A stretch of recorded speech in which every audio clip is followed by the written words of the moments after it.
രേണു സുധി കട്ടക്കലിപ്പിലാണ്. എന്നെ septic tank എന്ന് വിളിച്ച അക്ബറിനെ ഞാൻ ക്ഷമിച്ചു കൊടുക്കാൻ തയ്യാറല്ല എന്ന് വീണ്ടും വീണ്ടും ആവർത്തിച്ച് പറയുകയാണ് രേണു സുധി. ഈ വിഷയത്തെക്കുറിച്ച് ബിഗ് ബോസ് നേരിട്ട് സംസാരിച്ചു. അതുപോലെ തന്നെ രേണുവിനെ കൺഫെഷൻ റൂമിലും വെച്ച് വിളിക്കുന്നുണ്ട്. അതുപോലെ തന്നെ രേണു മറ്റു മത്സരാർത്ഥികളായിട്ടായിട്ടും ചോദിക്കുന്നുണ്ട്, എന്നെ നിങ്ങളെ വിളിച്ചത് ശരിയാണോ എന്ന്.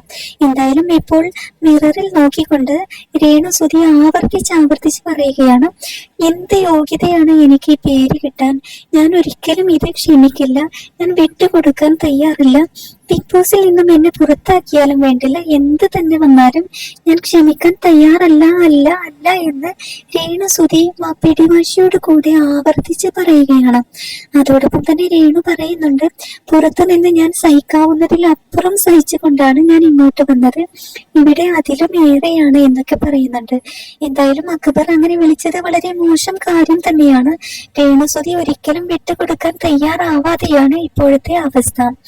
എന്തായാലും വരുന്ന എപ്പിസോഡുകളിൽ അല്ലെങ്കിൽ ലൈവിലൊക്കെ നമുക്ക് ഇനി ഇതിനെ കുറിച്ചുള്ള കൂടുതൽ ചർച്ച കാണാൻ സാധിക്കും. ലാലേട്ടൻ പറഞ്ഞതുപോലെ അക്ബർ ഈ ആഴ്ച രേണുവിനെ കയ്യിലെടുക്കാനുള്ള സാധ്യത കൂടുതലാണ്.